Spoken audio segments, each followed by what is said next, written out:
Hello, everyone, and welcome back to the Me-Arcone Queing podcast, a podcast where we explore the world of ADR, the stories behind it, and the people who truly make it move.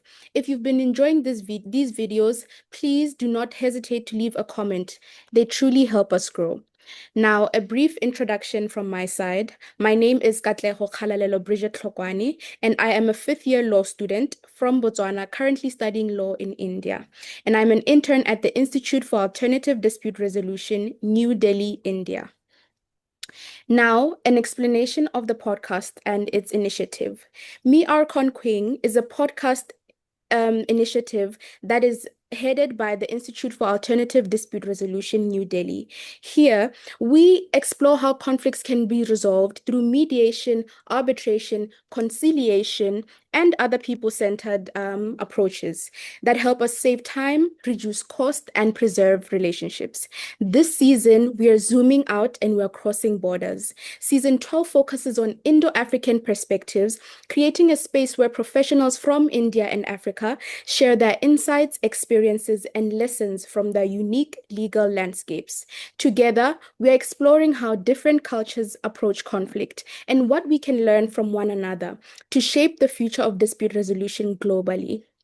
Now, on today's episode, we are honored to be graced by the presence of Miss Mary Mutupa, a remarkable leader in the field of dispute resolution. She's a legal expert, arbitrator, construction adjudicator, and mediator, and the founder and managing partner of I Settle MC, a dispute resolution practice based in Lusaka, Zambia. She serves as an independent arbitrator, adjudicator, mediator, and legal expert, with experience resolving disputes across a wide range of sectors, including construction and infrastructure, energy, mining, commercial transactions, public procurement, insurance, and real estate.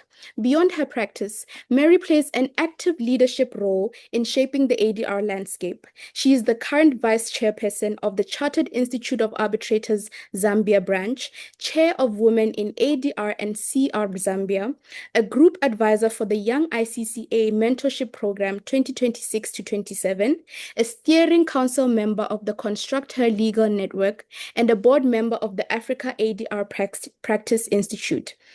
She is also a member of several leading arbitration and governance networks, including CARB, ICCA, and the African Arbitration Association, Arbitral Women, and the Institute of Directors Zambia. Mary is a strong advocate for diversity, inclusivity, mental health, and work-life balance. She values that deeply influence how she leads and practices. Mary, it is such a pleasure to have you here with us today, and thank you so much for taking time out of your schedule. Thank you so much. I'm so excited to be here and just having this conversation that I think is timely. Thank you for inviting me. The pleasure is all ours. Before we dive into the complexities of ADR, I'd like you to give us a brief introduction of who you are, where you're from, who is Mary beyond LinkedIn. Okay, who's Mary beyond LinkedIn? I think you've said it all, partly. Of course, LinkedIn introduces you professionally, and that's what it is. So other than what you have said, really, I love sport. So I'm very fitness and so yeah, so that just to add on to the work-life balance that you talked about. Yeah, I encourage people to really a very physical life as well, in addition to all the other aspects of life that we do have. Yeah, so I won't say much because you've read it all. Okay, perfect. It is a pleasure to meet you, ma'am. And thank you so much for being here with us today. Yeah, I'm glad to be here. Thank you, ma'am. I would like to go back to the moment where you decided to found I Settle MC. What was happening in your professional journey at the time? Was there something you felt was missing in the dispute resolution space where you said, yeah, this is what I would like to solve, this problem I would like to solve? Okay, thank you so much. So the time I decided to set up I Settle was in 2023. At that particular time, I transitioned from my full-time job working as Deputy Executive Director at Clinic for Women entity here in Zambia, where I'd worked for 6 years, almost 7 years. And so I took some gap months to just reflect on what I was going to do after I left the legal aid work. And it was at that moment then I realized that I had some type of career that I had not used much in the years past. And that was basically growing my ADR practice, that is pretty much arbitration and mediation. And I looked forward to looking for an job, but then I then just decided to just get into consultancy work. And so it was at that moment, I think about 4 months after I transitioned from my old job, that I sat down to reflect on what I could do with my arbitration and mediation practice experience, but knowledge that I've had acquired many years back. So, and looking at the landscape, the ADR landscape practice in Zambia, I was able to identify that, number one, first of all, the trainings that we have globally, even locally, are trainings that train arbitrators to be arbitrators, and pretty much based on the law, the practice.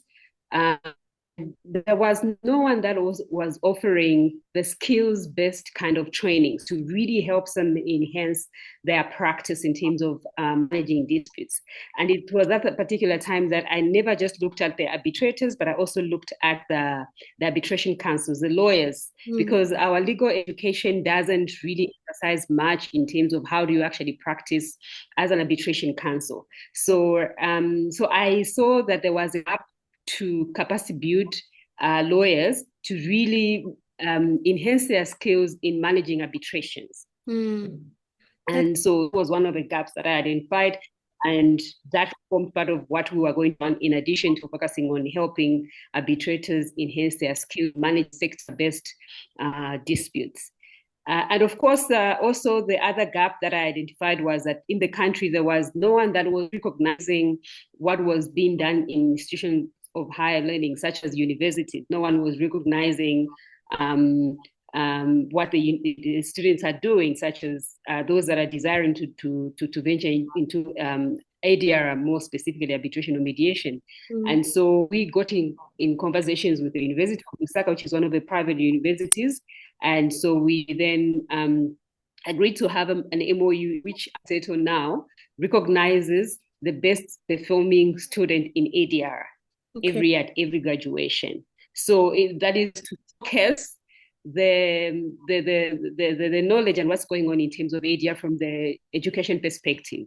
Yeah, so it's those things that I've talked about that shaped what formed the vision behind Arcone, and we now living that of making sure that ADR is promoted, but not just promoted, showcasing what is happening from the education perspective in terms of happening institutions, but also in terms of practice for arbitration councils, for instance, as well as arbitrators.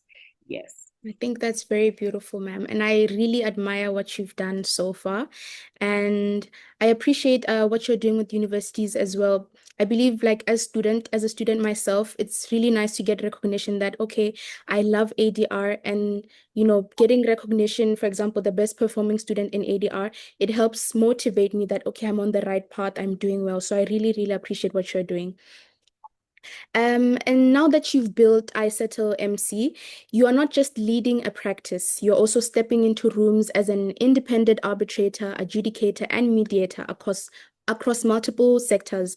How do you mentally transition between being a business leader and being the ultimate decision maker in a dispute? Yes, so I think it all comes down to planning. I think one has to, I have a very strict schedule for when I plan for my week, what I'm going to do at every particular time. And also to just mention that I'm in full-time. So that means that I have, first of all, working days, which is 8 hours, no more for everyone. And in there, I have to see what needs to be done for Arcone, but also for my arbitration work, as well as other things that I do. So I maintain a very strict management plan week in, week out, to ensure that nothing of anything that I committed is left out suffering. So every aspect of what I'm committed to, whether it's ISETO, the arbitrations that I take on independently, or the board that I saving my attention. So that also means that I have to go beyond hours to just put for whatever that needs my attention. And also basically I have that I just take on things that I can manage. So I get it to a point where I cannot accept certain appointments. I also can't accept certain appointments for being on a board simply because I don't have capacity to go beyond what I have. So that's a much discipline that I've had to embrace over not just now, but even from years back. I've ensured that I've taken on just enough what I need, enough that I know that I can manage, but also maintaining the discipline, but the commitment as well, because it's one to actually accept appointments, accept being on a board, but it's a different reality when it comes to now you implementing and giving yourself to making sure that you add value. And that's what is very key. So it's adding value. So the transition basically is guided by planning, strict planning, discipline, commitment, and just ensuring that whatever I'm doing, it's been designed, and I have to make sure that I give my all for all that I'm committed to. Okay, that's beautiful. I think based on the introduction, you are handling a lot, but I truly admire, like you just said, you're balancing it as best as you can, which is truly admirable. Because I think as a law student, you like you mentioned, take on what you can. For me, I try to always say, okay, if there's an opportunity here, let me do everything all at once. But ultimately, that is not sustainable. So being able to like you said, take on what you can, don't overbear yourself. I think that's a very beautiful statement. Through your I'm also I just want to emphasize, I think, the aspect of balancing. So you've got like, okay, let's say we've got 24 hours in a day, and of course working hours are 8 hours. So this just means that you have to put in beyond the 8 hours, and just making sure that everything that you're doing is mapped out and allocated time, and also prioritizing is very, very key. So you will realize that not everything that actually can be at that particular time. So you just basically schedule and prioritize. Thank you so much. I'll definitely learn from that. Through your work with Young ICCA and other arbitration networks, you also have a front row seat to see how arbitration is evolving in Africa. From where you sit, both as a practitioner and an institutional leader, what shifts are you noticing in that landscape?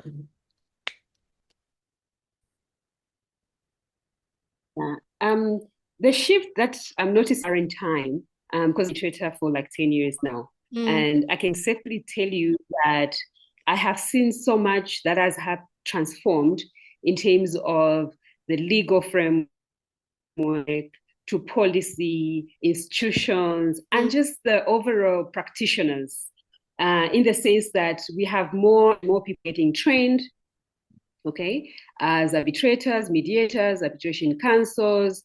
There is more awareness that's happening. I'm sure if you log into LinkedIn or even Facebook or whatever platform you use, TikTok, you will realize that there's a lot of people that have taken on the initiative to inform about alternative dispute resolution, either from the perspective of institutions that are coming up to the legal framework that is governing and shaping the practice of arbitration, for instance, because as you are aware, I like to say that arbitration is a new practice. If you are a lawyer and you don't take interest in this area of arbitration or mediation, you're losing out of opportunities that can actually help you realize the dream of being a practitioner that contributes to access to justice.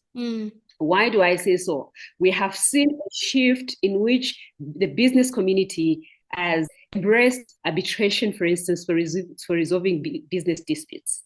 And this is stemming from not just local as Zambia, but at the international level, we've had, for I think, for a long time in existence of the model law on international arbitration. And we've had institutions that have set up globally, but I will stick probably to Africa and Zambia in particular. So you will find that in Zambia, our arbitration, for instance, mirrors the model law, which is the international arbitration law.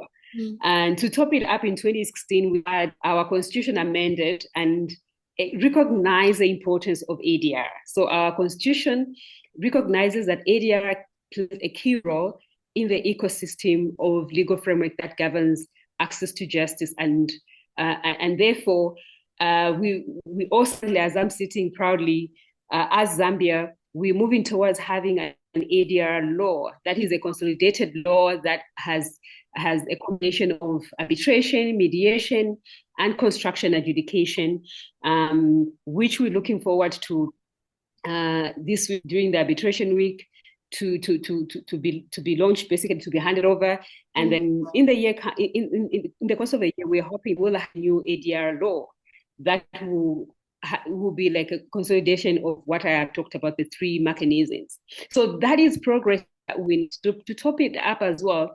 Our judiciary is just one of the best judiciaries, I think, in Africa, because they support ADR so much. So you can see that we have court annex mediation, and we have arbitration, of course, and the court's intervention in arbitration has been very, very good in the sense that they don't interfere. They allow arbitration practice to just go on and see for its practice as it's intended to by the law. So there's no interference by our courts. Our courts respect alternative dispute resolution, especially arbitration and arbitrators. In addition to that, also, what you're saying in terms of a shift institutions beyond judiciary is Zambia is having more arbitration practices coming up now. So for instance, not just the practices, but the institutions. In the past, we had the Center for Dispute Resolution, which now is defunct, but that didn't stop us as a country to still promote and have institutions. We had the Chartered Institute of Arbitrators launched in 2011, and the institution has been strong since then. And now we have the Lusaka Arbitration Center that was also launched 2 years ago. And beyond that, we have practices that are coming up to just offer dispute. We have Charles Kajumanga Arbitration Chambers and others, such as the Center for Excellence that focuses on mediation, that is also managed by State Council Lungu and team. So you can see that from the institution, Zambia is actually growing, and the practice basically being shaped by the growth from an institution perspective to the policy and legal framework as well. So the shift is happening very quickly, and that's why I tell people that you've got to get on board now when things are happening, because this is the right time to actually be part of the transformation that is happening in terms of the practice in the country and in the region as well. I think that's very beautiful. And it's beautiful to see like you said, institution growth in Zambia that is happening. I think it's very beautiful. And I think it's similar to Kenya as well. I had a conversation with Miss Dorcas who's a magistrate in Kenya. She also mentioned the beauty and how ADR is growing relatively in Kenya. And I think as African countries, we can learn from one another. Zambia, Kenya, like how in Botswana, we can also learn from building these institutions that are trusted and also judicially recognized to improve ADR in each other's countries, but in the region as a whole. So I think that's very beautiful. Yeah. And across the sectors you work in, ma'am, that is construction, energy, mining, commercial disputes, when you strip away the technical details, do you notice certain patterns that show up again and again in disputes? Yes, so the pattern that really show up that I want to talk to is that what I see is that when people are negotiating contracts, Mm, I think there is very little attention paid to how they would want to resolve disputes, other than just taking the standard on or this clause, put it in a clause. I think many people pay more particular attention to the value clauses mm, and maybe the delivery clauses. There's mm, very little there's very little attention that is paid to the dispute resolution clauses, mm. okay, and also to clauses to do with preventing disputes. Okay. Because as much as I am so excited to resolve disputes, I'm very much excited also to help companies prevent Right. disputes. Mm, And so the patterns that you see is that people don't pay attention and people don't budget for the fact that disputes will happen, like the way they will budget for audits, financial audits. And so what shows up when disputes happen is parties, first of all, that are not ready that a dispute has happened and that they've got costs implication that comes with disputes, and that they are also ready, that is manpower wise. mm, And so you find that now at the point that you have a dispute and you have to outsource services, the cost implication comes in, and this is why a lot of people say, "Oh, alternative dispute resolution like arbitration is expensive." Because why? For instance, they had not budgeted for it. Secondly, they had not put in system to prevent such disputes that shouldn't even go to arbitration. mm, Okay, we shouldn't be having disputes such as less than $5,000 mm, or $10,000 going to arbitration. We should be having those going to mediation, and more or less not even getting there. They should be dealt with internally. We should exactly. be having high stake disputes going to arbitration, because that's pretty much something that I think probably because of the complexity and whatnot will be beyond the companies. But certain disputes basically can be prevented, can Mm, be avoided, and then prevent our courts, even arbitrators, being packed with cases that really are very non-complex and can be dealt with.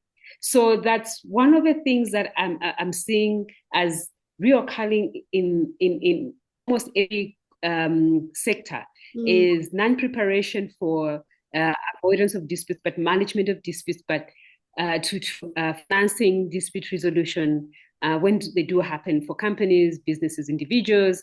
There is unpreparedness. I think that's what I would term it as, unpreparedness, mm, and hence when you're unprepared about certain things, then you worry about the costs, and you also worry about how long it will take and so forth. But the beauty of alternative dispute resolution is that it offers quick resolution of disputes and cost effective, depending on the way you approach it. I must emphasize, mm, depending on how you approach resolving of dispute, it can either be expensive or cheaper. mm. And so those are some of the things that I'm seeing reoccurring in this practice. I think like I truly agree with you because as lawyers and practitioners, we mostly emphasize on dispute resolution, and the dispute avoidance is like in the back seat of the conversation. So I think that's a very beautiful thing to mention. And when you said um resolution depends on how you approach it. It can either be expensive or cheap, depending on how you approach it. I think that was a very beautiful point to add because we have the view that it's always it's cheap, it saves costs, but like you said, it depends on the approach of the parties. So I think that is a very beautiful addition. Um, ma'am, I'm really grateful for the conversation that we've just had, and I'll be more than happy to give you the floor if there's anything else you'd like to add. Okay, well, thank you so much for this invitation.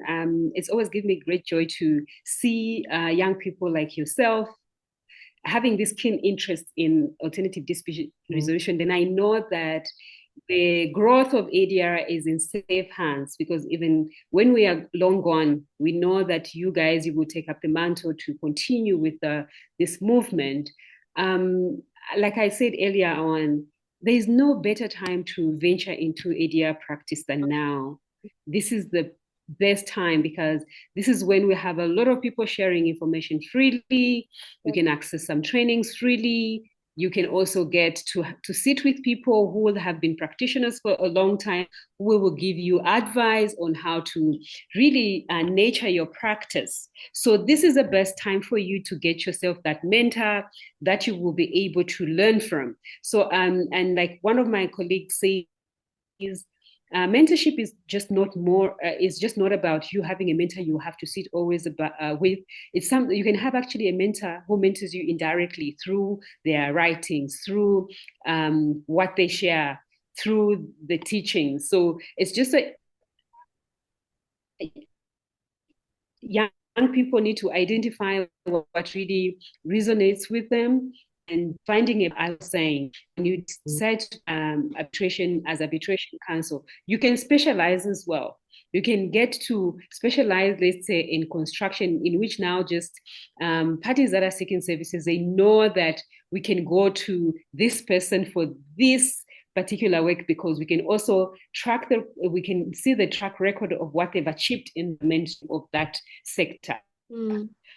So as you are aware, for instance, arbitration is going sector, and the need to have sector-based practitioners that have not just knowledge but experience in the areas is what a lot of parties who are seeking services in the area of arbitration, even mediation, are seeking for. Because when you are an expert in a certain area, it gives you much space to be able to explore even complex cases better than somebody who's merely a trained arbitrator or mediator or adjudicator in that area. If you specialize, it gives you much opportunities, but also the flexibility to dismantle the complexity of disputes when you have them before you. So just to encourage you and your team, keep it up. This is a very good initiative. And yes, I'm glad that I will speak to share with you, and I hope that a few people have found a few information that we've had in discussion today, helpful to help them make a decision on joining the practice. Thank you so much, ma'am, for your beautiful and kind words. To the viewers, like Miss Mary said, the time is now. Just jump on it and latch on it. It's a beautiful opportunity. If you are interested, of course, jump on it, latch on it. Sharpen your skills, and definitely you can do it. Thank you so much, Miss Mary, for your time. I truly appreciate the insight you've given us here today, and I'm 100% sure that if one person would definitely find it useful, and I believe that is a win for both of us if at least one person finds this useful. And to our viewers, thank you so much for tuning in. I'm happy and I'm glad that you're able to find this podcast informative, and I'm looking forward to seeing you again on the next episode. Thank you and goodbye.